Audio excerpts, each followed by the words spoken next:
Every woman should be lifting weights. There's no excuse. If you do it right, you're not going to bulk up. You're going to change your body composition. Women are unfortunately just so inundated with brainwashing from marketing. There's no quick fix in this game.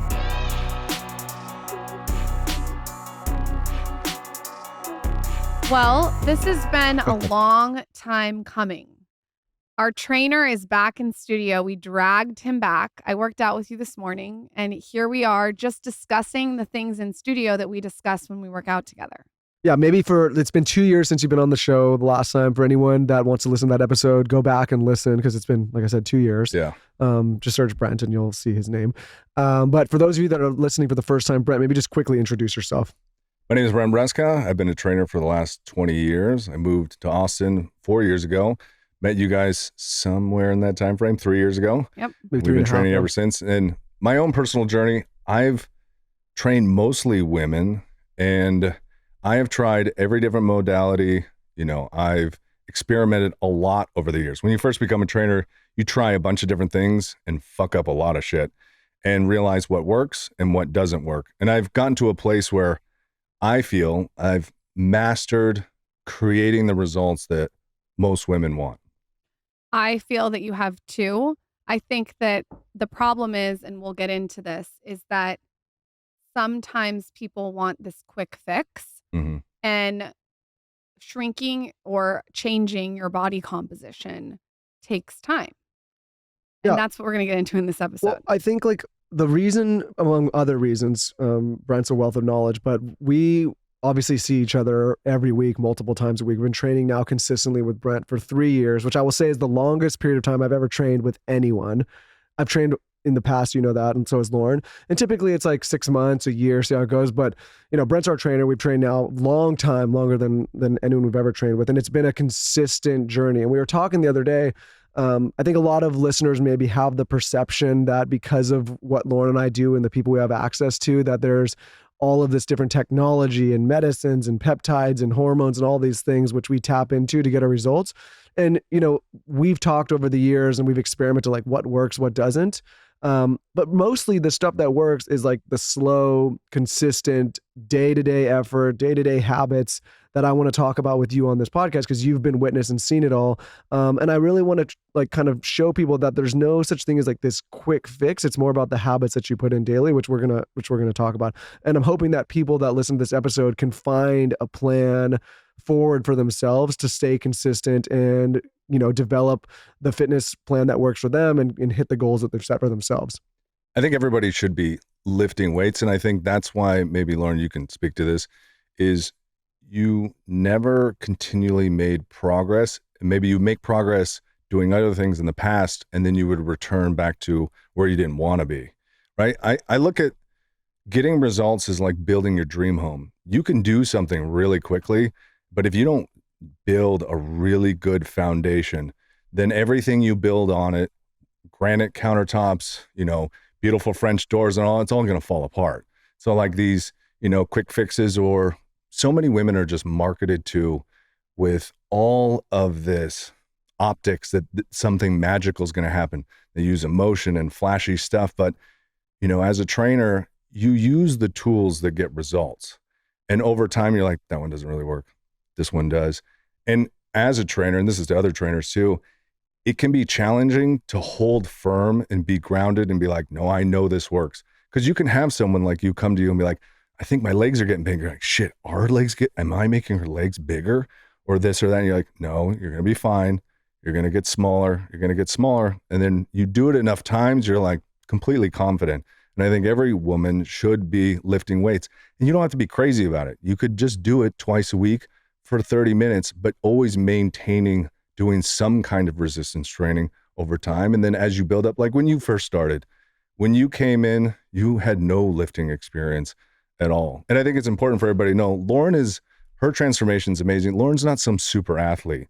She didn't come in. Sometimes you get these clients where you can tell, oh, this person's going to change really quick. And you took one look at me, Brent, and I was like, I'm just kidding. I got the big bucks with this guy. But it happens. Sometimes you get someone that was a previous athlete. They've lifted most of the time. They just got off the path for a little bit. And you're like, All right, I just get them to do some basic things. They're going to lean up and they're going to have a transformation. Lauryn has no previous movement patterns. She did Pilates for a long time, maybe some other things I can't remember. I did like light weights, Pilates, light weights, Bar. Yeah. And so in the first 6 months to a year, just learning those fundamental things, and it takes time. And Lauryn's not someone that shows up in full intensity, but her gift is the consistency and continuing. And now who you are, like physiologically as an individual, even if we stop training together, you stop lifting weights for a year, you can pick it right back up. It's just like when you were lifting in college and high school, maybe you took some time off, you did boxing, but look how quickly your body can respond again because you have those years of training. And the more you invest, the more compounding you get. So if you do go back or you get pregnant again and add 20 pounds, it's not scary. You have strength and you have developed these functional movement patterns that are essential for you to have the body that you want.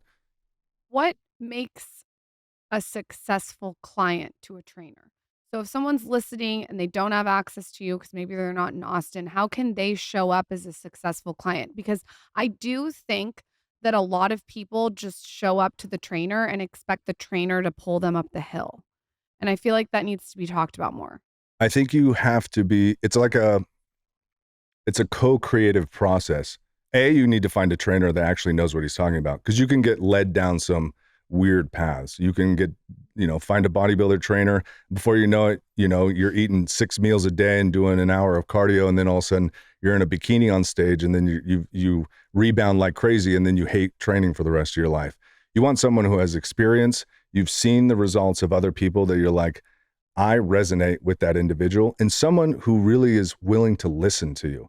They know when to push you, but they know when to like, okay, I'm just going to let her do her thing today. And also when you develop a relationship with a trainer, what can happen a lot is the trainer tunes out. It's like, oh, I got this person. I've had them for a couple of years. They don't continually focus on getting them stronger or more results or progressing. Progressive overload is everything when it comes to changing someone, adding more reps, adding more weight, getting more advanced with exercises over time. If you're just showing up and you're just having conversations and hanging out and nothing, you're like, he's like, I've heard this so many times from other clients, like, I really like the guy and, we're really good friends, but I just don't really feel like anything's happening. You got to cut him. So they should be friendly, but they should be your coach, and they should continually challenging you. Another piece is you should show up to your trainer setting some goals. It's nice to set at least one physical goal, like I want to be able to do a pull-up. Now you have a direction other than just changing physical, because if you change your performance, your physique, as long as your diet's in check, will also change. So like, how many push-ups can I do? How much weight can I squat?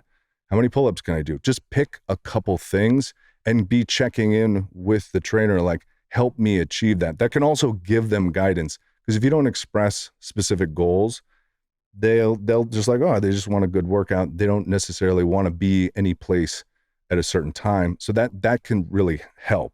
I think what I've done with you that I think has been really beneficial is I've showed you someone who has had 3 kids, like on Instagram. And I'm like, this is the benchmark. This is where I want to get to. Like, I've showed you how I sort of want to look, but I've also talked with you how I want to feel. And I've also talked with you even like, the jeans that I want to wear or the workout skirt that I want to wear. And then I've like taken it further with you where I've gone over, I want to get 1 pull-up by the end of this year all by myself. So now we're doing things to get to that 1 pull-up. I've told you, I want to be able to do 10 perfect push-ups. I want to increase my weight and get heavier and heavier. So the goals, I think, have really helped give us some guidance.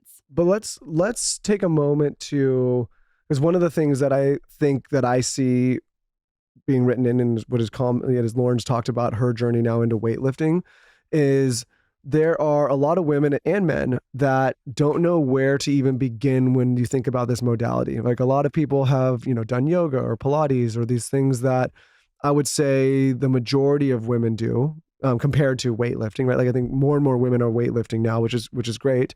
And I'm not putting any, I'm not talking down on any of those other modalities. I think there's a place for them. And I do Pilates and we've done yoga. But for people that are like, okay, I want to get into weightlifting, but I've never done it. Because I think you and I will take it for granted, right? Like I've been doing weightlifting since I was 12 years old and in sports and all that. But somebody who's never done a squat, they've never been on a bench press, they've never done, they've never lifted heavy weights. Where would, and someone wants to get in, they don't have access to a trainer. Where would you even begin to tell someone to start thinking about getting into this modality?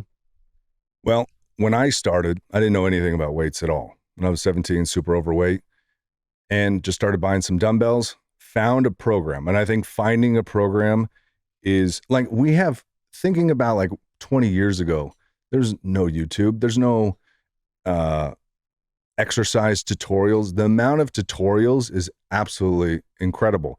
My personal opinion is buy a good weight bench or go on, Facebook Marketplace, buy a cheap one, buy dumbbells, 5 pounds up to 30. Or join a gym. Yeah. Or join a gym. I mean, you can go super cheap. You can go Planet Fitness for $10, which is basically Chuck E. Cheese.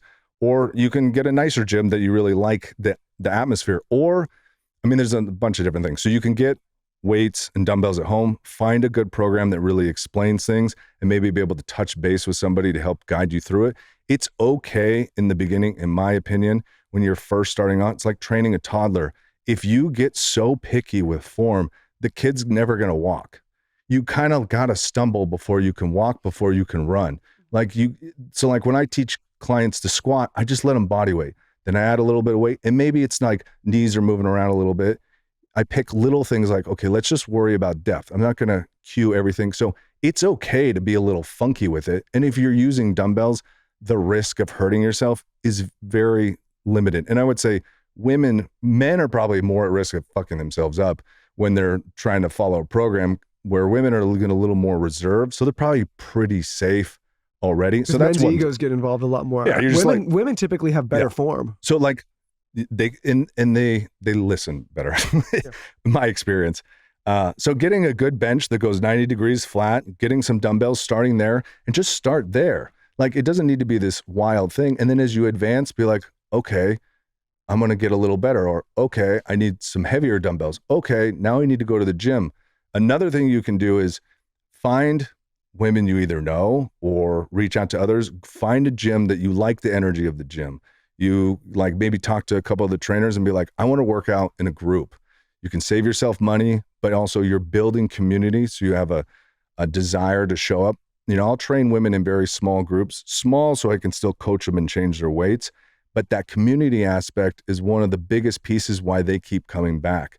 It's because there's a lot of mothers, they're with their newborn all day long by themselves, and they don't get any social interaction. They get to hang out, meet a bunch of really cool women. The other cool thing is if you work out with other women that are a little further down the road than you, and this is why I started doing it, is I would coach, clients one-on-one, and I would say, you need to change this thing or this thing. And eventually it was like I became their father. They're like, wah. They kind of stopped listening to me. But then when I had another one who kind of achieved a little further down the road what they wanted to achieve, and they're just talking, hanging out. She's like, all of a sudden a light bulb goes off. So finding a group of girls or going to a trainer, be like, hey, I want to work out with a couple girls. When that happens, let me know. Start it twice a week. That's just a very reasonable thing. And as your journey progresses and things change and you get stronger, the way you train and it looks will change. I think that's incredible advice. And I think that what you're also saying is there's really no excuse. You can find something for free. There's no excuse. Right. And I think if you're sitting there, you're like, I don't know what I'm doing with weights. There's so much information out there that you can find something. This is random, but I did a post and a lot of people asked you questions on the post. And the question that I kept seeing was what you actually do with me and Michael. And I think it would be really helpful to almost tell us what you do for Michael and me within a workout. So if someone wanted to play it for their trainer in Alabama, they could get a really good grasp of what we're actually doing on a day-to-day basis. I'll tell you that, but I'll give one more tip for getting started. The easiest thing you can do is just buy a weighted vest and start going on walks a couple times a week with the weighted vest. I wouldn't go every single, but that is considered a certain amount of resistance training. And you can see a little bit of muscle development, core development, spine development, especially for women. You want strong bones. The $30. So there is no excuse. A weighted vest. I just got mine. You got me on my weighted vest. So if they're looking to so your programs, I like to do in the beginning, it's good to do, in my opinion, like upper body, lower body, or full body, especially if you've never really lifted, because your goal to progress is to build strength and build muscle. It only takes 48 hours or so for the muscle to recover. So if I take Lauren, she's a complete beginner. She's not that strong, so she can't really push that hard. And I make her do 6 leg exercises. Not much is going to happen. And now it's going to take an entire week for her to completely recover. Where if I could train her legs 3 times a week, I can add weight each time and I can practice like movement patterns a lot more often. So in the beginning, it was a lot of full body. But depending on, like, sometimes you train 4 or 5 days a week, I'll start to split things up. But I'm always thinking about, let's get strong at the basic movements. Pushing overhead, pulling down, pushing forward, pulling, squatting up and down, and then hinging at the hip. And that can be broken. Every trainer should know exactly what I'm talking about. You can break that into a million things. So a hip thrust is a hinge. An RDL is a hinge. A single leg RDL is a hinge.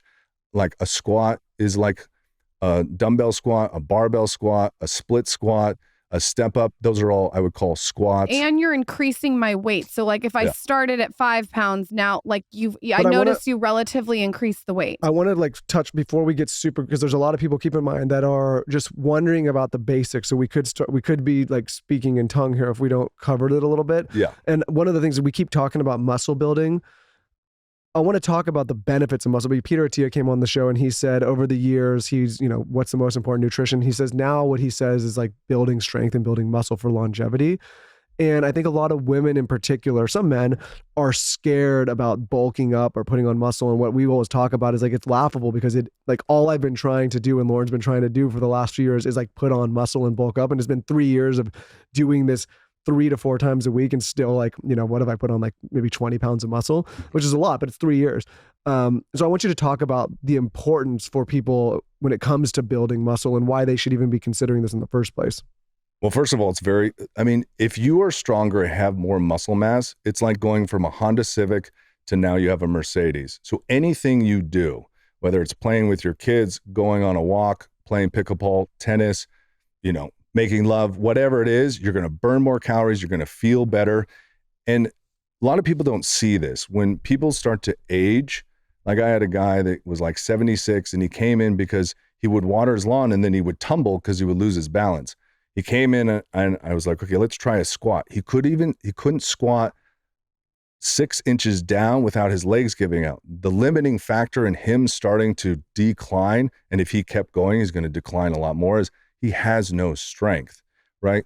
Women get afraid to lift weights because initially, and it happens to every woman, they put on like 5-ish pounds. Your body's starting to retain a little bit of water in the muscle because your muscle's mostly water, but that is essential. That's the engine that's going to start to melt all the body fat off. When you do these group classes, Barry's and Orange Theory, some people it's effective if they're already really strong and fit. But if you're just starting out and you want to go to these classes, there's so many exercises being done in a row that the weights are never progressing and all you're doing is cardio. So you just never build any strength and it makes it very difficult to lose weight. So having more strength allows you to exert yourself so much more. Also, it's so much better on women's hormones to be lifting heavy, taking longer breaks, building strength. You're going to get a release of growth hormone and testosterone, where when you're trying to maintain these super high intensity classes all the time, you're completely exhausted. And as you get older as a woman and a man, but especially a woman, and you hit menopause, that's going to destroy you. Like, it's not maintainable at all. And if you want to be able to function in life and do all the things you want, you need to be strong. We know VO2 max and your strength are the 2 number 1 predictors of longevity as human beings. And all you got to do is go to a senior living facility and see the difference between someone who's moving around and someone who's not. It's because one person's strong and one person's not strong. You probably won't see the person who's strong at the senior living. Yeah, you might not. You might not. Quick break to talk about AG1. Everyone is busy. I am busy. You are busy. This is why I drink AG1 in the morning before making breakfast, before going to a workout. It is one of the first things that I do in the morning. I drink it when I travel. I drink it when I'm on the go. I drink it at home. It forces me to hydrate in the morning. And best of all, it gets me my prebiotics, my probiotics, my adaptogens, my daily vitamins, and my daily greens. What I have noticed ever since drinking AG1 is that I have more energy. I feel more vitality. The under eye circles under my eyes have gone away. I feel like I'm getting my greens and I just feel better overall. I've also noticed that I used to drink a ton of coffee before drinking AG1, and now I'm down to just 1 cup a day, if that. And I realized I have all this energy and need less coffee to power through my day. It turns out I'm not alone. In a research study, 91% of people noticed they needed less coffee 60 days after drinking AG1. And 97% of people in a research study felt even more energy after 30 days of drinking AG1. Like I said, AG1 has been a partner of Lauryn and I's for 8 years, and that is because the product is phenomenal. So many people swear by it, so many high performers, so many people that come on this show. So if there's one product I trust to support my whole body health, it's AG1, and that's why I've partnered with them for so long. It's easy and satisfying to start your journey with AG1. Try AG1 and get a free 1-year supply with vitamin D3, K2, and 5 free AG1 travel packs with your first purchase at drinkag1.com/skinny. That's drinkag1.com/skinny. Check it out. One thing about me is I try to make as many things in my house as non-toxic as possible. This happened when I moved to Austin, and one of the first things I did was I switched up my old cookware. I found out that a bunch of cookware and kitchenware is made with all of these toxic materials. There's like PFAS, PTFE, PFAO, like all these hard to pronounce chemicals. And it's wild because you're cooking on them every single day. So enter Caraway. I learned about Caraway Home's non-toxic kitchenware a while ago. It's chemical-free ceramic coating, but most importantly too, it has like a sleek surface. So your eggs just slide off the pan, which is amazing. I am using my pots and pans every day. I cook bone broth in them every morning, and I cook my kids' eggs every day. I make a mean scrambled egg. And I just feel good that there's no chemicals on this kitchenware. I have like the white beige set. It's very chic. It's beautiful. And just as a reminder, their internet famous cookware set comes with the saute pan, the fry pan, Dutch oven, and saucepan. Plus lids for them all, a canvas lid holder, a magnetic pan rack, even for storage. It's the ultimate kitchen setup and will save you $150 versus buying the items individually. Plus, if you visit carawayhome.com/himandher, you can take an additional 10% off your next purchase. This deal is exclusive for our listeners, so visit carawayhome.com/himandher. Or you can use code himandher at checkout. And don't forget to mention that you heard about Caraway from us in their post-purchase survey. Caraway, non-toxic cookware made modern. Quick break to talk about the Soak app and sound frequencies. Lauryn and I recently had the founders of the Soak app on our podcast talking all about the benefits of sound frequencies, how we use them, and how you can use them as well. The same sound frequency compositions used by the United States Air Force for peak performance are now available to every Skinny Confidential listener. Soak frequency compositions are created in a clinic by a team of experts for specific outcomes. Some things that you will experience after listening to the Soak sound frequencies are anti-anxiety, energy, high vibrations. You can sleep well. You can have depression relief. You can have more focus, more memory boost, mood boost, immune support, testosterone boost. You can enhance your creativity, exercise, manage headaches and migraines, and so much more. Lauryn and I have been using sound frequencies for years now. We primarily listen to the Soak app frequencies when we want to get better sleep, when we want better mental clarity and focus. And like I said, there's just so many other ways that you can use them.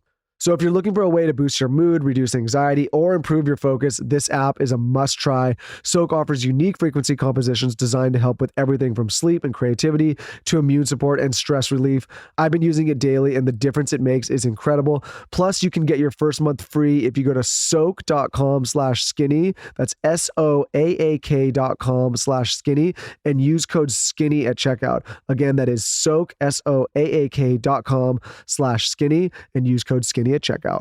So again, visit soak.com/skinny and use code SKINNY at checkout to get your first month free. That's SOAAK.com/skinny. Use code SKINNY to get your first month free. I promise you these will change your life. You will enjoy them. They will be part of your daily routine.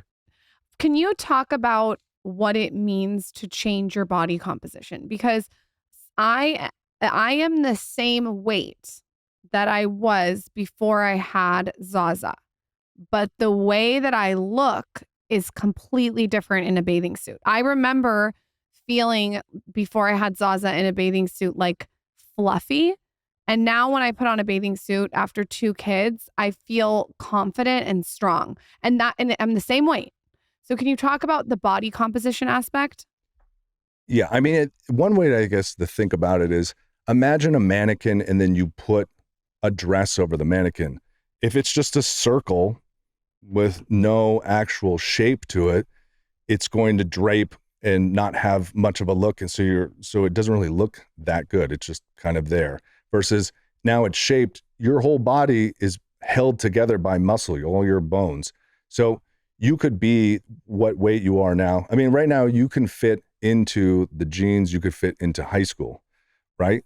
But you probably had a higher body fat percentage in high school. So it feels better because you have the same size leg, but more of it is less fat. The layer is a lot less and the muscle is a lot more. And so that feels better because you feel quote unquote tighter, right? And as you continue to get leaner and tone shows up, which is just being able to see the muscle through the skin, that's how the composition is changing.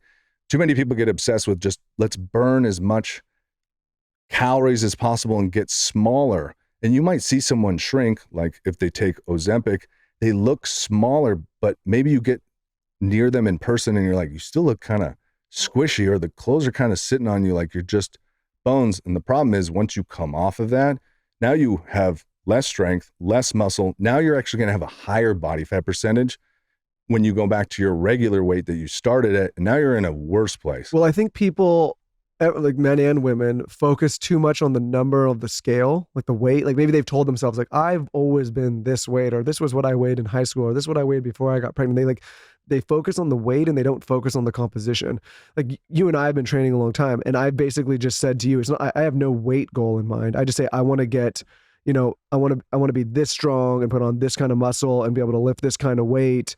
And there's been I'm not sitting on a scale all day long wondering what I weigh. I know that the more water my muscle retains, there's a chance that my weight goes up, but I'm going to look tighter and more toned and look like I have more muscle. And so what I would caution men and women against is we've got to move away from the number on the scale, and you got to move closer to what's a body composition. Like, what do you fit into? What do you feel good at? What's your like quote unquote fighting weight?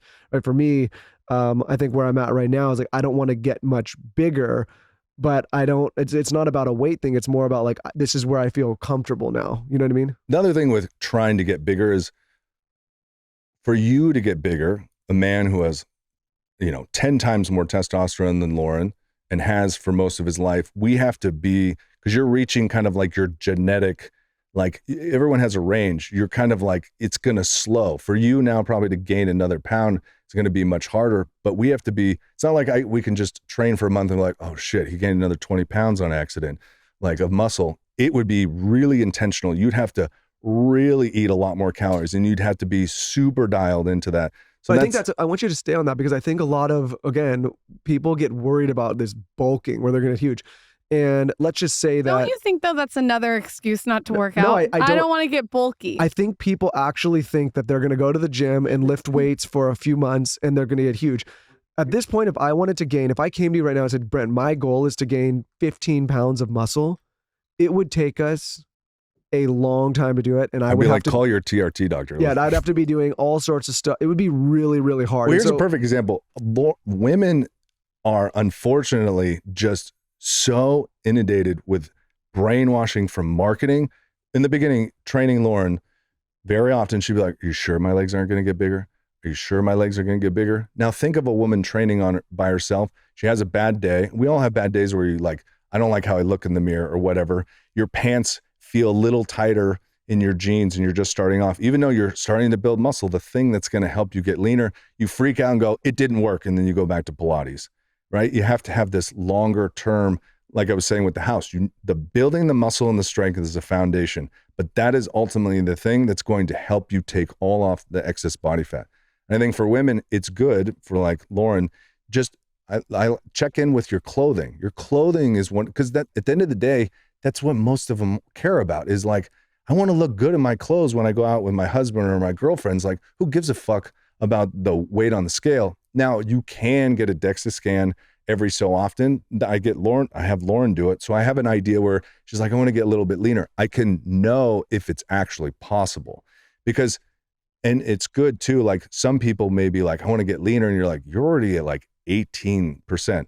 So in my mind, women around 23 to 18, that's like really lean to athlete lean. Some women like if you're in that range, you probably look amazing. Now, if she was like, let's say she's at 17, I want to get even leaner. I'd be like, okay, it's going to be really challenging and your hormones might start to get messed with a little bit. But if I know she's at 23 and Lauryn wants to be the best of the best.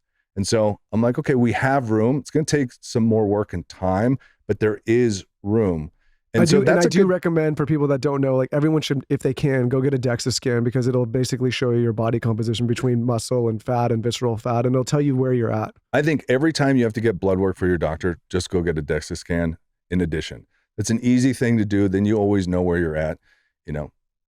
With how I want to look, because you know I'm someone that wants to be the best version of myself, what body fat percentage is that?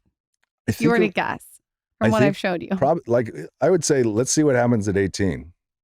But this is another thing. You know, you hear all these guys like, I want to be 3% body fat or 2%. Like, I don't think people realize like a healthy body fat is for guys like 12 to like 14. That's like you feel good. And like Lauryn, you said the other day when Michael's flexing his abs in the mirror, you're like, I don't need him any leaner. No. And Michael looks fucking incredible. It's like he could get leaner. And it's a problem with guys. Like guys want to get obsessively lean. But I think the people think the numbers weight, like you should, like, you know, I think if you're anywhere, if you're down below like 10 or like that's a whole different thing. Like it's healthy for a woman to be between 18 and what do you say, 25 or so. And for some women, everyone has different genetics. Some women's bodies like to hold more weight. It feels better for them as individuals. So maybe 25 or even in the higher end of the range, they just feel better. They sleep better. They move better. They're stronger. And because everyone's so different. Some women are naturally just really lean and struggle to gain weight. And so you just kind of, that's the cool part about being strong and having muscle. If you are sitting at that higher body fat percentage, you feel confident and you still feel and look good in your clothes. Here's the thing. I look at, as somebody who's done weightlifting as my main modality of exercise for a long period of time, I look at it much differently or in a much different way now than I used to when I was younger, right? I'm a dad, I'm you know, getting close to my 40s, not that close, but getting close. And I think about it from a health and longevity perspective now. Like I want to be able to pick up my kids for as long as I can pick them up. I want to be able to, you know, run through the airport as fast as I can. I'm dragging Lauryn behind me. I want to like feel and look good. I want to be able to bend over and grab things. I want to be able to like, you know, get in the car. I want to do all the things. I don't need you bending over and grabbing things. I'm good. And I don't need you dragging me through the airport. Anyways, the point is like, I don't do it anymore for the reasons I may have done in the past, which is more vain. And so when I met you, I said, okay, my goal personally, and then Lauryn could talk about hers, is I was going to take 1 year to quote unquote get back in shape. And I've done an Instagram post on this. You guys can go and look and see what I looked like when I first started training. Don't worry, he pinned it. It's his abs. You can't miss it. It's right there. Not that one. There's a one before that. There's an older one. There's a lot of them. I can't keep track. But anyway, you could see it. I met you and I said, I got to get back in shape. That was and I was like, the reason I mentioned this is I think people think this is going to be like a really fast thing they're going to do in 2 to 3 months. And what I realized for myself personally is if I set that goal, I would have failed and I would have burned out. So my goal with you was 1 year to get back in like just in shape so I could exercise. The next year it was like, let's get in good shape. This year my goal is let's get in great shape. But if you notice, it's not like this thing where I'm like, I need to do this in 2 months to get to this body fat and this size. And the reason I point that out to people is I think if you find someone where like yourself and you can get into a consistent long plan that you can carry on for the rest of your life, that's the healthiest way to go about it. Because there's no quick fix in this game. There's no like, you're going to do this for 2 months and get there. And then you're not so stressed about, I need to be somewhere now. Yeah. Right? You make it something you want to master long-term and then just let go of it and enjoy the process, make little changes over time like you guys do. And then it's not so much like, okay, in 6 months, we got to get there. We got to get there. It's literally part of your life.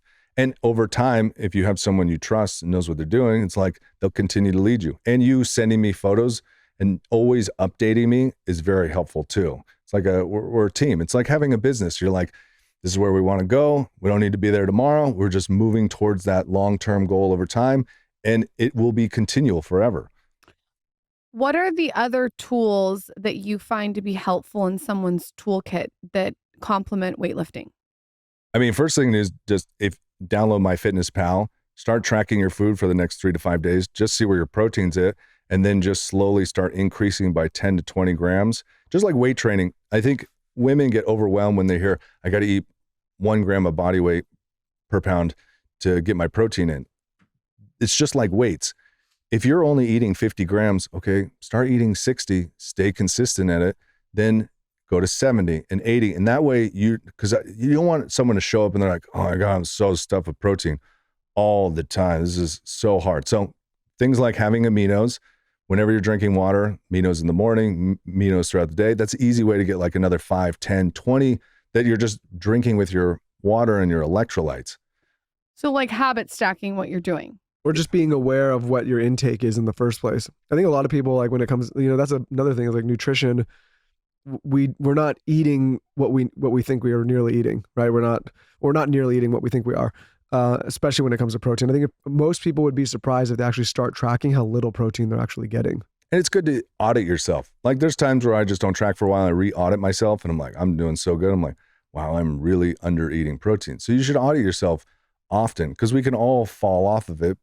And you can delude yourself to be like, oh, I'm eating tons. It's good to just check in every couple months, just for a couple days to see where you're at. So like amino acids, having like even just a protein shake, once or twice a day is good. Because sometimes there's times where you just don't want to eat so much. You're like, I'm so sick of eating.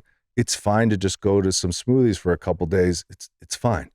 So I'm going to ask this question as if I'm like just interviewing both of you, because I sometimes observe when Lauryn posts things and some of the comments that come in, and I kind of just sit and kind of like laugh at them because I know, not in a mean way, I just laugh because I think people really like, some people have seen what she's done with you and what she's talked about for the last few years, but a lot of people just think it's like this thing that, like obviously one time she did a post talking about her journey. It was like, they're like air sculpt. I'm like, listen, anybody that knows anything about this, like air sculpt's not going to do this and change their body. Air sculpt's amazing. It gives you a little sculpt, but it doesn't, you don't lose weight. I think people like, and it's also not going to put muscle on you, right? And I can attest as her husband, like, listen, in the bedroom, it's much different than it was before. And there's like, I'm in there with an athlete, you know what I mean? Like there's a lot going on. But if I'm just being honest. Yesterday, I was like, get away from me. I'm like to him, I'm like, you're obsessed with me. Well, I think a lot of those. Well, listen, we're getting on equal playing fields now. I feel like I got a real partner in there. But anyways, calories. If I was going to say, Brent, write a couple page summary on what you've done with Lauryn and what you've witnessed over the last 3 years working with her, what would that summary look like? Because I think I realize people really actually want to know what she's done. And I think sometimes she says it and the people don't really believe these are the things she's done. She's talked about the bowl of meat. She's talked about eating meat. She's talked about the clean products. But I think when it comes to her fitness journey, people are like, what have you been doing? Because listen, there's been, and I don't mean to be mean about this, there's been a drastic change to her composition in the last 3 years. Yeah, and that's the thing. It's took 3 years. The thing about Lauryn is she's not super intense, like I said. She's not like some natural born athlete. Took a long like you finally banged out 10 push-ups, but it took a year or two of like kind of doing a half push-up from your knees, just consistently doing. So weight training, slowly over time getting you to start eating protein. But it took, you interviewing people and be like, does this guy really know what he's talking about? The basics. Lifting consistently, walking slowly. We took that walking. You started doing meetings, walking on an incline. Eventually, we're going to do the weighted vest.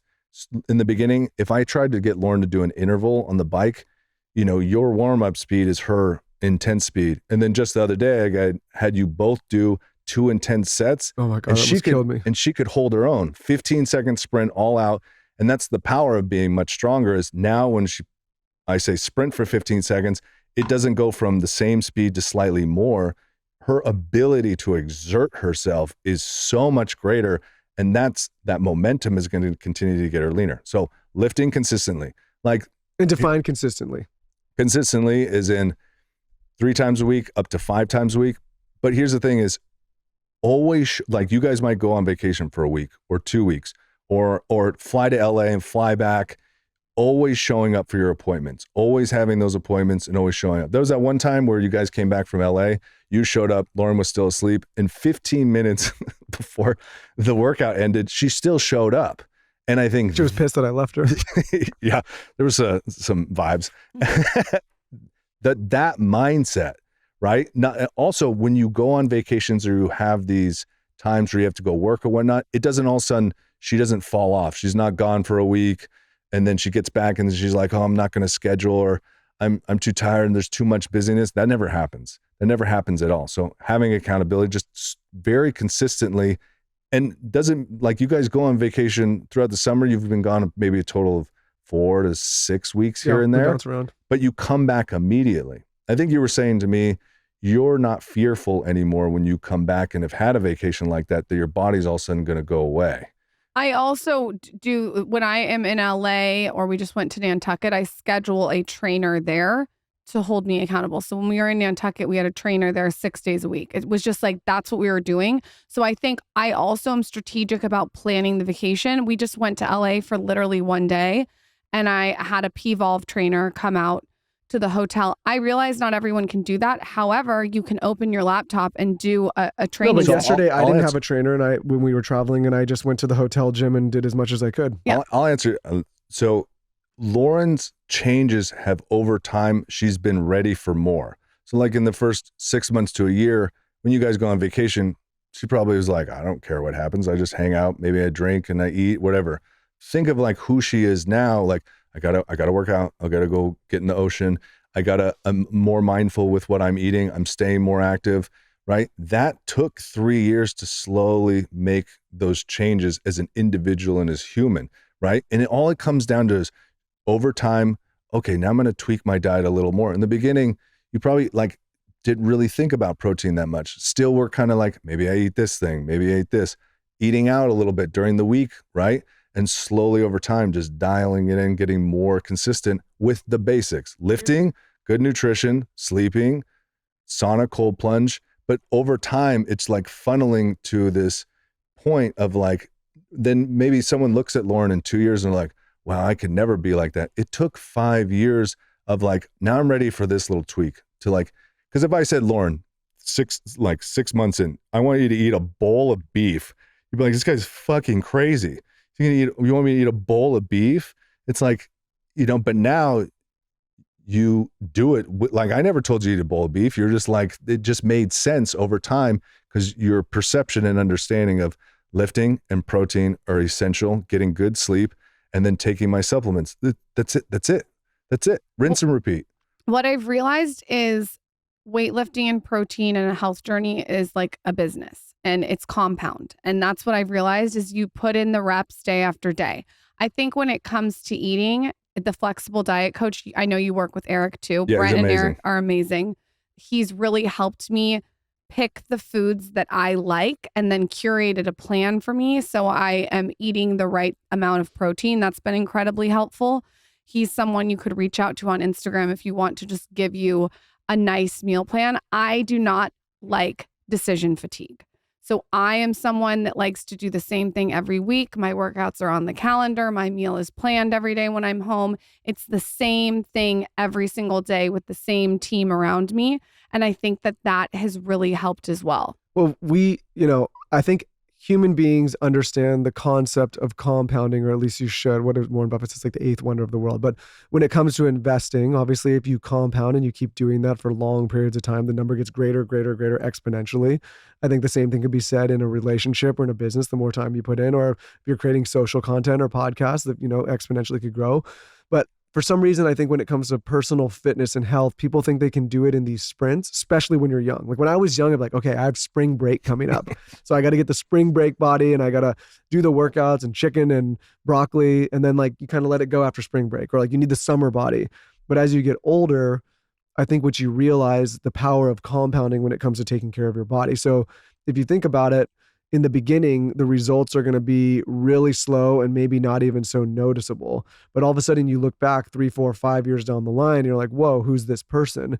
But what it comes down to is like, I think the shift that happened with Lauryn and I is we used to think about this type of training or fitness in general as something that you would do these sprints for to get quote unquote back in shape. And now we look at it as like, this is just something you do every week, like brushing your teeth. And it's like, it doesn't matter if you're on vacation or if you've been on vacation or if you've been eating unhealthy or if you've got, winter's coming, you're going to be in a big sweater, or summer's coming and you're going to be in a bikini or a bathing suit. It's like, you just, every single week after week, it's just something you have to do to live a good life. And I think if people can get to that place and make that shift, it takes a lot of the stress out of it, because then it's not like, oh, it's something I got to do in this period of time. It's just something like, you just got to make peace with, like, you do this always. Yeah, I totally agree. I think, think back like 10 years. I think that's just how fitness was marketed. It's just like the 8 week beach body, and just think of all the cleanses that are out there for women back in the day. It's like, I would have clients like, I'm doing another cleanse. Like, great, you're not eating any calories. We're barely going to be able to train. Mm-hmm. So it's like, we're not making any progress, but I can't tell them otherwise. And there were so many different programs that are like, 30-day, get your abs back, blah, blah, blah. Like, I think as a society and culture's changing as well, a lot. And I think more than ever, like 10 years ago, you go on Instagram, you type in women lifting weights.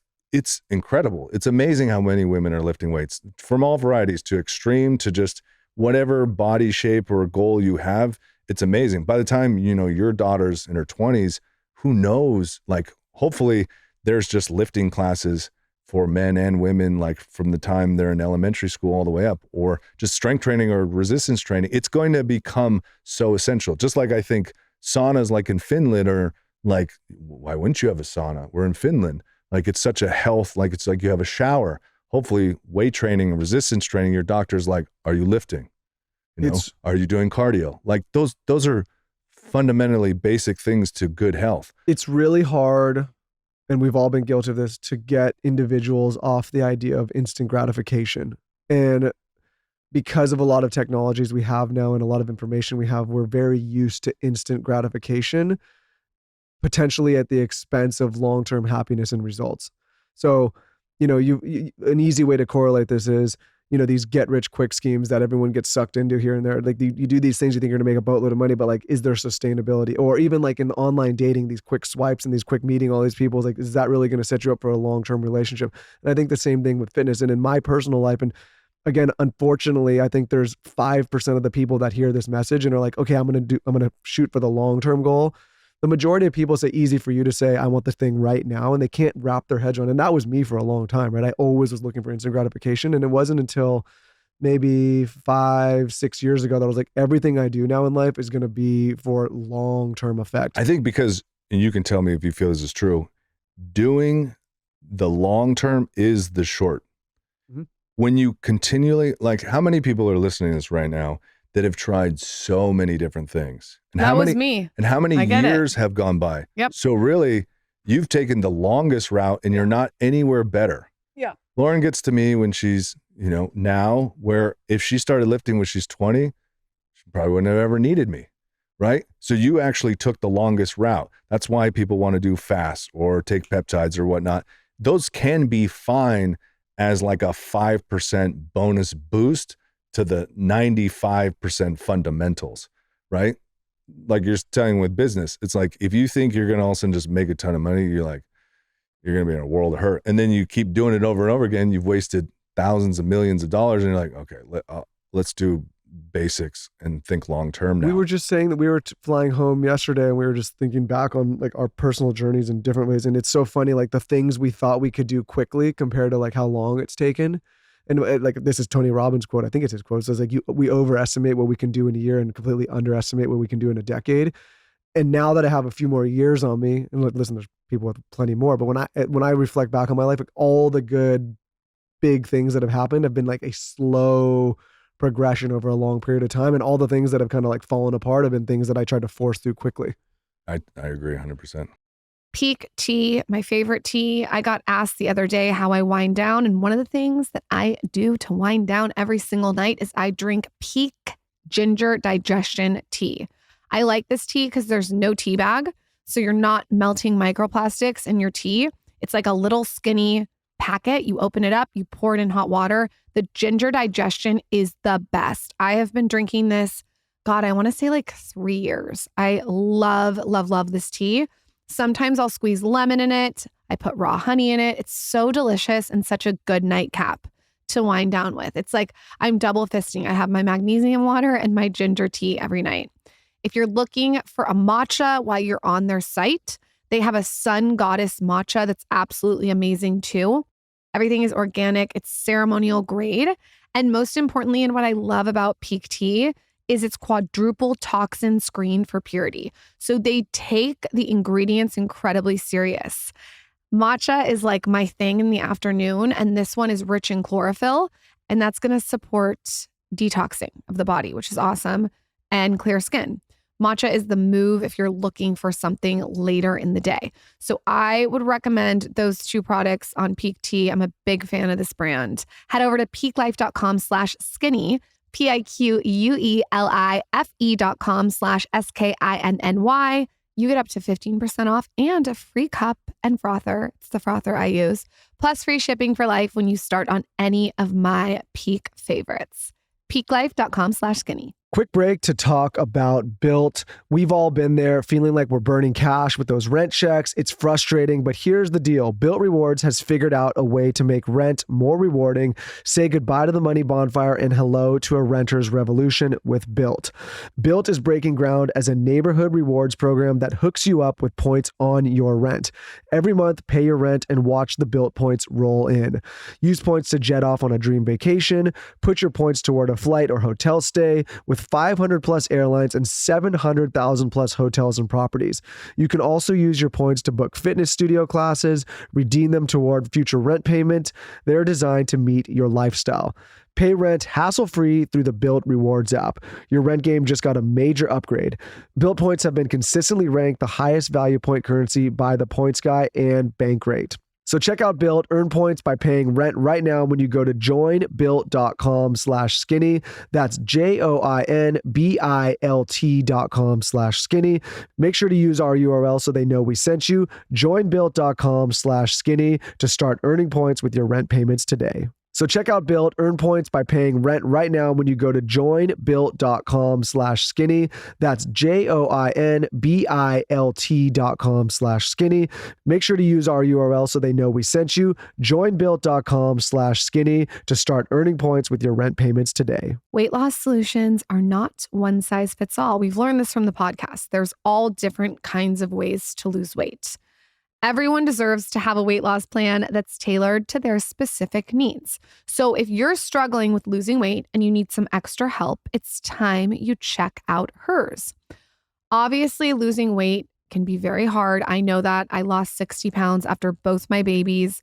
I just got the 60 pounds off and it's been 2.5 years. So it can be really hard, and it can be hard to prioritize your health. It can be hard to feel confident and strong. But now you can get your health check-in and be confident that you're on the right track to get healthy through hers. What hers does is they connect you with a medical provider who will work with you to determine your best treatment option. They have doctor-developed weight loss programs, so you'll work with ongoing support, check-ins, medication adjustments, and answers to questions 100% online at no additional cost. There's no hidden fees, no access fees, no membership fees, and you get a personalized treatment that ships for free directly to your door. So if you've been struggling on your weight loss journey, it's time to find an option that works for you with hers. Start your free online visit today at forhers.com/TSC. That's FORHERS.com/TSC for personalized weight loss treatment options. Forhers.com/TSC. Not available everywhere. Hers weight loss includes compounded products which are not approved nor verified for safety or effectiveness by FDA. Prescription products require a provider consultation. Restrictions apply. Actual price to customer will depend on product and subscription plan purchase. One thing that I think that weightlifting has helped me personally with so much that I think a lot of women struggle with and they actually have no idea is insulin resistance. And I would love for you to talk about how you've seen people's insulin resistance or hormones change through weightlifting and protein. So one benefit to lifting weights is you're going to burn so much sugar. Your body mostly runs on sugar. Your muscles and your liver store what's called glycogen. Glycogen is just stored carbohydrates. So if all you do is do runs, you're doing something that's called aerobic, or mostly using oxygen, which mostly only uses fat. You're never really depleting that. So you got to think, if I do a workout 3 times a week and I'm lifting, I'm depleting all of that sugar out of the muscle. So when I go to eat carbohydrates, now my body's going to refuel all of that. Instead, if I only ran, it's still really full. So now that sugar's in my blood. So I become more efficient at keeping my blood sugar levels down. So now if your blood sugar levels are lower most of the time, then you're going to have better insulin levels. And that is going to help you lose body fat. I've trained a couple different people who are type 1 diabetics. It's very hard for them to get lean, mostly because it's hard to control their blood sugars. And if they get too low, it's dangerous. They get too high, it's dangerous. And so they can be working out and doing like pretty well, but it's the insulin levels that really help them get that body fat off. And they can really struggle with that because it can get dangerous if you go do too hard of a workout and it drops too low. It's hard to get it back up. And it can be really finicky for people that are type 1. So it's just having high insulin levels too causes so much inflammation in the body. It's just a marker that you do not want to have. And that's why lifting weights is so beneficial, because mostly you're burning sugar, carbohydrates, emptying those out. That's why you'll start to notice like, wow, I feel like I'm processing the carbohydrates I eat better. I don't need to be low carbing all the time. I feel like I'm actually using the energy more. I have eaten a piece of crunchy sourdough, you know this, with raw butter and fleur de sel sea salt every single day while losing 60 pounds. One piece, I eat it at night. It's like my treat at the end of the day. I've eaten it every single day, and I still have been able to lose all this weight. So I think I'm just so passionate about letting women know that if you do it right, you're not going to bulk up. You're going to change your body composition. And I think that I was at the airport the other day and I was looking around and I was like, so many people here would benefit. I don't think there's one person that wouldn't benefit from weightlifting. And it's crazy to be in the general population because a lot of people just don't have that tool. Yeah. And if you're 20 or 30 right now, you need to be doing it now. Because I've seen plenty of people late 40s or 50s or 60s. When you're older, your hormones are different. It's harder to recover. It's harder to learn. It's also, because it's harder to recover, it's harder to progress you to get stronger. I'm trying to teach a 60-year-old if they can't do any push-ups. Imagine Lauryn came to me when now she's 60 and she's never learned anything. I have to teach her movement patterns, and that would be very challenging because her body is so much weaker. It takes so much longer to recover. When you're 20 something, if you can start training now and build up a really good solid base of strength, you could stop training for 5 years and within less than a year, you can come right back to where you were and continue to advance. It's one of the best investments you can make. It's the same as putting money into a retirement account, because as you age, there will be a point where you're aging, you're eventually going to pass away, and that strength is going to go away. So the bigger that reserve, and if you continue to lift, then you just need to maintain, but you're slowing the leaking of that strength, therefore allowing you to stay functional longer. And if you can do that, you're going to have a better lifespan and less sitting in a wheelchair for the next 5-10 years, not being able to do anything, even though maybe you live 20 years longer. You're like, I can't function. I can't do anything. It's also anti-aging. Like, I noticed that my skin is tighter to the muscle and even my face from weightlifting. I got my dad and my stepmom weightlifting. They're 60 plus and they're doing it 2 to 3 days a week. They've been doing it for 6 months. And my dad called Michael and I, and he was getting a tattoo on his bicep. Really? Because he's pretty proud of his bicep. That's awesome. Nice tattoo. That's what's up. We talk about this too. And like, I will just say 2 things here. One, we talk about this all the time. Like, our children, I will teach them how to do these things. And I remember even being a little kid doing like push-ups in my room and some pull-ups. And I didn't realize at the time how fortunate I'd be later, because that muscle memory sticks with you and it makes it so much easier. I tell all of our siblings and people that are younger than us that I work with all the time, like, if you're in your 20s or early 30s, if you can start now, or even if you can start earlier in your teens, it is going to be so much easier for you down the line. And it's also, if you don't do it, it's going to be so much harder for you. Like Lauren's had to work so hard because she never did this before. And so I just think like the sooner you can start, the better. And our kids for sure will do it. Second thing I want to talk about, which I think there's a lot of myths around, is cardio. Obviously we incorporate a lot of cardio and sprint work and stuff into our workouts, but I think there's not a lot. I wouldn't say a lot. Amount. I would say we incorporate it appropriately. Yeah, but there's a good, the other day it's like, a huge emphasis on weight. 10 minutes once or twice a week. Yeah, but max in the like sessions. The other day I almost died. I'm not whatever. Yeah, you almost killed me. I won't do that all the time. But but once in a while. Oof, I was like dead. But I think there's a lot of people that like, they think for them to lose weight, and for them to burn fat, that they got to go on these endless runs and bike runs and cardio and all this. And for me, I've never done that ever. And I've always thought that if you like running, great, that's a great skill to have. And it's good. We got to be careful with the knees. But I don't think that people are going to get the weight loss that they want out of that. No, when it comes down to it, it's just you're not trying to exercise just to burn calories. You're doing it to, especially if you're in a deficit, you want to maintain your muscle or build muscle because that keeps your metabolism higher. If you're doing a bunch of cardio only, you're going to burn off the thing that's helping you burn, right? And you're going to be losing strength. So if you like to run. If you like to swim. It's still good for your cardiovascular system. It'll help with your HRV. You'll sleep better. It really comes down to, you need to lift, pick some kind of cardio, weighted vest walks, you can jog if you want. That's kind of your zone too. And then, most of it is eating well. Like Lauryn could lift all she wants, but if her calories have been 500 or more over, she would never look like this at all. I think, other experts could probably speak to this. I think a little bit of sprint work is good, maybe 5 to 10, maybe 20 minutes max, 1, 2, maybe 3 times a week, because that helps build the VO2. All out could be anywhere from 15-second ones. You can even do all the way up to a minute or 2. There's different ways to train the VO2, but you don't need a lot. And I think that's where a lot of women end up getting run down, is they'll do these group classes 4 or 5 times a week, and you're not actually going all out. It feels like it because you're never able to get your heart rate back down, but you're not really training that. And the amount of cortisol you're just being pumped just creates so much inflammation. I have women that come to me all the time. They do, berries or Orange Theory or just like really hard reformer classes. And they're like, I just feel really inflamed and I progress for a little while, but nothing's happening. Because it's not just about burning calories. When you do those classes too, you might get super hungry. Now you're overeating, but you're burning off your muscles. So your metabolism's getting even slower.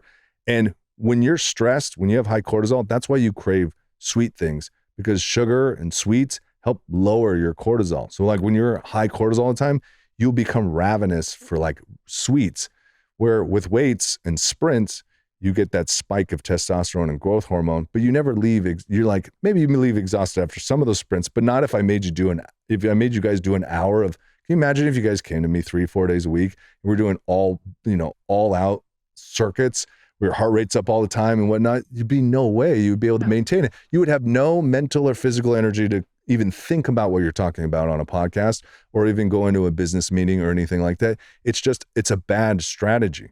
I also think the environment to me is really, really important. I think like when I first started working with you, it was important for me that we were indoor, outdoor, which we are. So I could see the sunlight in the morning, or if we were working out at 5 p.m., I could see it then.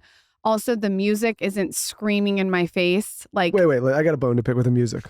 No. It's not Brent's choice. Lauren plays bossa nova when I'm trying to because bench I want calm. Whatever the hell I'm benching. Then you can just schedule a different session without me. I will be playing. I would be Hermanos like Gutierrez. a year ahead if I didn't have this bossa nova in the background. I don't care. I want Brent knows. One time Brent played Christmas jazz for me.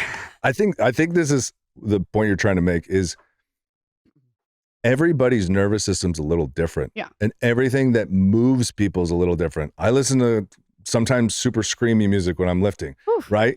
Or sometimes I'm not, but everyone is different and you should respect that in your environment too. Like say you're lifting with a trainer now and you're like, I'm doing everything Lauryn says, but inside of you're walking away from your workouts or whatever you're doing. You're like, this isn't it. then Well, you got to respect that too. Yeah.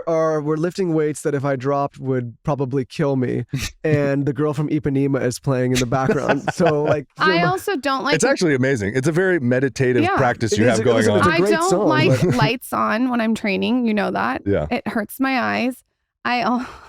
I think it's important if someone's cleaning with Windex by you, like when you're trying to work out, like I think you should just look at the environment you're training in. If there's tons of toxins, it's in a bright room with screaming music. I don't want to be yelled at when I'm working out. My life is chaotic as it is.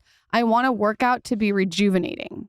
I think one of the best things people can do is build out a home gym. That doesn't need to be crazy. It could be a little closet or your garage, and then you can play the music you want. You can be outside. Like some of my favorite times back in Seattle were in the back of the house we were renting. We had this tiny shacks, like 300 square feet, just outside. And you're just like, listen to whatever you want. You get fresh air. And I think that's the environment that's being created is we get to curate what feels good to you. And you should, if you're lifting weights, you want to be in an environment like, this feels good. Like, if you could lift on your own, we would have a different environment, right? And I think if you can curate that for your individual self, that's great. That's awesome. That makes lift, you're like, I'm going to go, like I remember going to the garage when I was a teenager, and you get to listen to what you want, get away from your parents doing crazy shit, driving you crazy, and it's like a sanctuary. Lifting should be almost like a meditative practice where you get to go inward and you get to release and reflect. It's really nice. It is a release.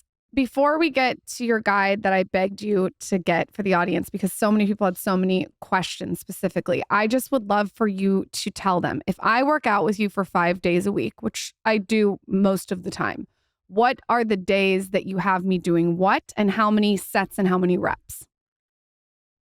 I'll try to be concise. It changes so much because Lauryn travels and here and there, but I'll usually focus on, depending on how fresh she is, honestly, it changes all the time. But if she were to only come 3 days a week, I would focus on main lifts. I'd be like, this is a pull-up and push-up day, or an upper body focus, but we still might do some accessory leg stuff, right? Then we might have like a leg focus day where we're either squatting or kind of deadlifting. And then we might do, if she's fresh, I might repeat that of the upper body day and do some accessory stuff. But no matter what, I'm trying to get good at the main lifts, and I kind of center her day around one main lift. And then I work all the other exercises. So if she's going to do RDLs, that's the main focus I have. And then we might sprinkle in different stuff. Maybe it's glute isolation. Maybe I feel like I can sneak in pull-ups. It's very hard to answer this question because I don't want to give people like, this is a better way to answer this question. Why a lot of women aren't progressing when they lift weights is because they're not training heavy enough. Heavy is when you train more in a rep range of 4 to 8 reps. So don't worry so much about, you want to lift compound movements. You want to train full body or upper body, lower body. You want to get at least 1 or 2 of the first movements that are compound or multi-joint or big movements in that 4 to 8 rep range. You want to over time add a few reps or add some weight. Like say you 3 sets of 4, then next week 3 sets of 6, next week 3 sets of 8. Okay, go back down to 3 sets of 4, add 5 to 10 pounds. That's a really like simple way. Progressive overload's the key to all this and you making progress. So to keep things simple, full body or upper body, lower. With you, it's so custom because I've worked with you for so long. To try to describe what we did would be like going through an entire detailed maze that by the time I explained it, like, what is he even talking about? Yeah. It's like me trying to explain how I solved this math equation. Or how you started a business from a micro level. There's so many different components that go into it. And it's just going to confuse people so much. Like me explaining how I made this recipe, you're like, well, I got to do this. And I'm like, what are you talking about? So the main thing is takeaway is do full body or do upper body, lower body, have 1 or 2 main lifts that I talked about earlier, train those lifts in the 4 to 8 rep range, focus on being able to lift more over time. Like 3 months, 6 months, 7 months from now, you should be able to squat more weight, right? And add your sprints. Add your sprints, go on your walks, eat, balanced, track your calories, sleep, and rinse, repeat over and over again. I begged you to create a guide for the audience because I did get so many questions. So can you tell us where we can find your guide and tell us what it's all about? Maybe we have a code. Yeah. So I'm always kind of opposed to online training, but I decided I had so many people reach out to me and like, is it possible to make a program that I would feel comfortable with people doing on their own or getting a little bit of guidance from me that they could actually get results from? So I created a program, Living Lean, a woman's guide to strength training, that is a 90-day program, but it can also be repeated 3 different times. So it's really a year's worth of training. And I go into visualization, meditation. I've created several yoga nidras, nutrition. It's really a fundamental book about the basics that will forever be there on your journey, that you continually get better. Everything that Lauryn does.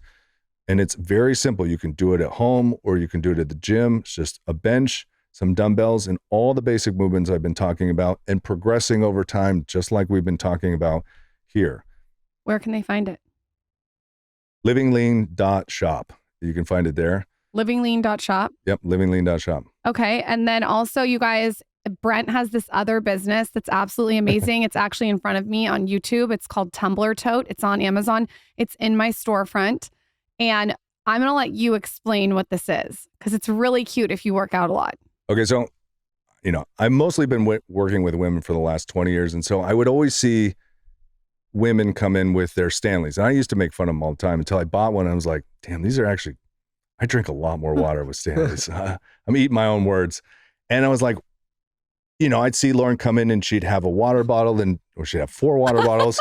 And then she'd have a cell phone, this and this and this. And I was like, what if what if the women had something cute or more chic that they could carry their water bottles? So it's a full grain leather. It's adjustable. It's got a credit card holder. There's 8 different colors. There's pink, green, blue, all kinds of different colors. And we're also coming out with a cell phone one that has EMF and RFID protection, and it actually detaches. That one will be out soon. But I don't know. It's just I just wanted to create something for my clients. I was just like, I just want to have something that they would enjoy carrying their water bottle around that actually look cute instead of like some neoprene Kmart looking shit. Go on my storefront or go to Amazon and search Tumbler Tote. You can go to livinglean.shop to get your ebook. You can also follow Brent at Bodies by Brent. And then he has a podcast called Two Fun Guys. Yes. Where you talk about kind of everything. Yeah, so it's more like a comedy fun podcast. Like we'll have a couple people from Kill Tony on it. We'll also have Kareem from KG Barbecue here in Austin. He was on Barbecue Showdown on Netflix. And then a couple different other people. Michael and I got to come on sometime. Oh, yeah, for sure. I'm trying to find, me and Michael, I really want to do with Michael a 2-hour-long podcast where we're in like a more of a cigar lounge look. I'm trying to find the spot because this man is a wealth of knowledge. I feel like sometimes I'm hanging out with like a 60-year-old. I'm like, how does this guy know all this shit? You're like, this guy's got a 60-year-old body. How do you think I feel? I'm like, oh my God, he's too smart for himself. I was like, no, you have very sensible Warren Buffett style strategies that are like really solid. Well, that is a very high praise that I probably will never live up to, but I appreciate the compliment, Brent. No, really do. Hopefully you write a business book one day. I would read it. Well, here's my thing. I have a book or two in me for sure, but I can't stand when, I get some shit for this too, because a lot of these people come on the show. I don't want to read someone's memoir from when they're 30 or 40 years old. I want to read the thing after the thing has happened. Yeah. And also, I think with business books, I want to read business books by people who have actually built businesses consistently or have done something. You know what I mean? Like it's like going on you're going on a bodybuilding stage and you're like, I'm not even there yet. Yeah, right. I feel like I don't want to show my physique yet. I have 20, 30 years of cool shit I want to do before I want to write it. If I ever write a book, which I'll put it out there, I will not do it for money or notoriety. I will do it because I really want it to help the next generation. And so when I do that, I want to make sure that it is actually really going to be helpful. Like I don't need it for some high praise or to go speaking, or I want it to be useful to people. That's why I think just a long 2-3 hour podcast, just letting you just open up and run would be really interesting. Be careful what you wish for. Well, listen, if you got cigars there too. Can I just talk like real quick about kids? Sure. So I think two really important things if you have kids. A good example is I'll have people come to me in their 20s, 30s, and they did gymnastics most of their life, which is mostly body weight strength training. Their ability to get back in shape and pick up movements is incredible. And I think two really important tips is if you're a parent, bring your kids to your workouts. I think that's incredible. And it's so you want to, and as a trainer, this is advice to trainers, if you have the time, make it kind of fun. Like sometimes Zaza's there and we're like, oh, let's try to climb this thing. And if I had other equipment, like, oh, let's try to do a pull-up, like just make them games. Because if you can get them interested, like, 5 and then maybe 10, they come to the workouts and, just have them a couple pull-ups, push-ups. By the time they're 18, 20, the amount of practice and enjoyment, you will never have to worry about that kid's health ever again, or probably confidence.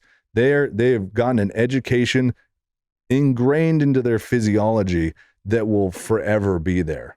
And I think a lot of the health problems in our society will be gone.